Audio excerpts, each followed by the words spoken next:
पाकिस्तान बार सियासी और हुकूमती दबाव पर काम करता है। सदर supreme court bar association Abid Zubairi ने पाकिस्तान बार की सुप्रीम कोर्ट बार के इख्तलाफात की वजह बता दी। बोल न्यूज़ से गुफ्तगू में कहा पाकिस्तान बार काउंसिल से इख्तलाफ इलेक्शन से शुरू हुए, ये लोग फंड्स का भी दुरुस्त इस्तेमाल नहीं कर रहे।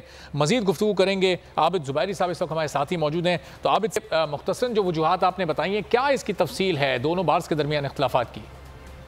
इख्तलाफात तो हमारे इख्तलाफ है कि हमारे ग्रुप्स अलग हैं, ठीक है, लेकिन जब आप इलेक्शन जीत जाते हैं, बिस्मिल्लाहिर्रहमानिर्रहीम, जब वो इलेक्शन जीत जाते हैं तो आप सबके सदर होते हैं। आपका काम होता है, हमारी वेलफेयर बॉडी है, वेलफेयर का काम करना है, हमारे हाउसिंग प्रोजेक्ट्स हैं, वकुला के मसाइल है।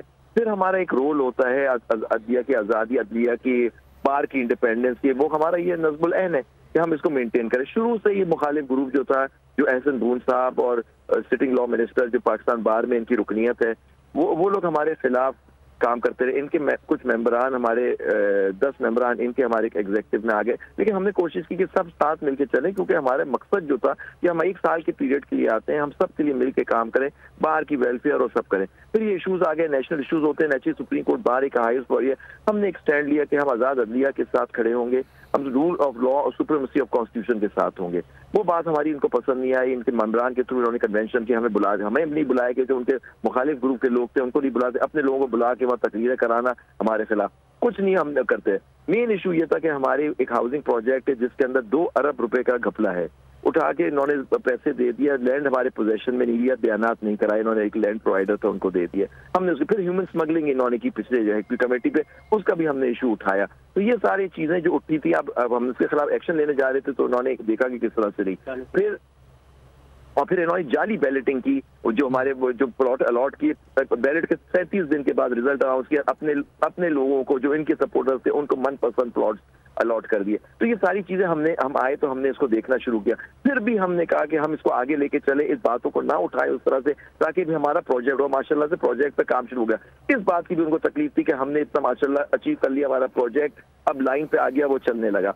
लेकिन मेन इशू जो आ रहा है कि जो हमारा स्टैंड है इंडिपेंडेंट, हम लोग सुप्रीम कोर्ट, आजाद अदलिया, supremacy of bar, supremacy of the constitution, rule of law के लिए खड़े, ये इनको नहीं हो रहा है। पाकिस्तान बार काउंसिल के जो अक्सर मेंबरान हैं वो पॉलिटिकल एक पार्टी है, उससे कंट्रोल होते हैं, उनको ये बात बिल्कुल पसंद नहीं आई। उन्होंने हमारे इस तरह तो इन्होंने हमारे सेक्रेटरी ने ये इशू उठाए थे, मैटर सब जुटे से हाई कोर्ट में, जो इन्होंने मीटिंग करा के अपने रेजोल्यूशन पास किए, वो हमने सस्पेंड कराए हुए कि ये हमारे इंटरनल अफेयर। पाकिस्तान बार एक सबऑर्डिनेटेड बॉडी नहीं है पाकिस्तान बार की, ठीक है, वो रेगुलेटरी बॉडी है, हम उसकी इज्जत करते ताजीम, लेकिन एक ग्रुप जो हमारे खिलाफ डोमिनेट करता है, उनको भी चाहिए था कि वो कानून और इंसाफ के हिसाब से बात करें।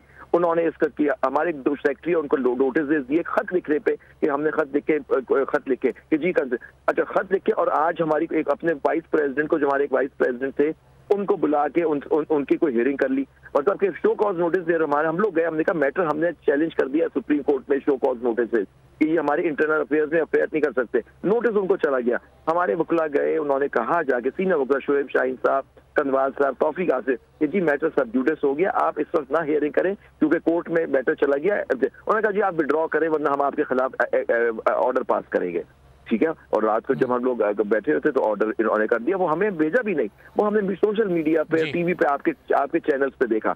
फिर हमने कहा कि जी ये ग्रॉस मिसकंडक्ट किया है, हम इनके सबऑर्डिनेट बॉडी नहीं है, ये कॉन्स्पिरेसी हमारे करें। तो हमने उन एग्जीक्यूटिव मेंबर्स की जिन्होंने एक इलीगल मैटर जो सुप्रीम कोर्ट में सब जो कंटेंट भी होती है, हमने उनकी रुकनियत मुअत्तल करके सस्पेंड करके मैटर रेफर कर दिया जनरल बॉडी को। जुबैरी साहब, मौक़िफ़ आपका तफसीली तौर पर सामने आ गया, बहुत शुक्रिया गुफ्तगू करने के लिए। हवाए नफ्स की है हुक्मरानी, लुटेरा कर रहा है पासबानी।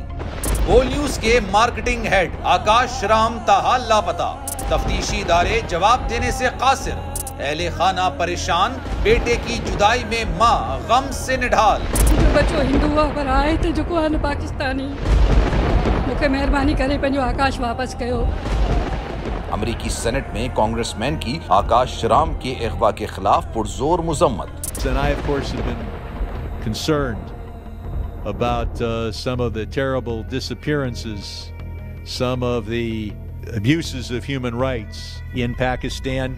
यूनाइटेड नेशन ने भी आकाश राम की बाजियाबी के लिए मौसर इकदामात उठाने का इंदिया दे दिया। मुश्किल की इस घड़ी में आर्मी मीडिया समेत इंडियन मीडिया भी चीख चीख कर आकाश राम की बाजियाबी के लिए आवाज उठा रहा है। आलमी सहाफती तंजीम और इंसानी हुकूक की आलमी तंजीमों की भी आकाश राम के अगवा की मुजम्मत। उफ क्या जुल्म है, बोल इंसाफ का मुंतजिर। सब्सक्राइब करें और बेल दबाएं ताकि कोई खबर रह न जाए।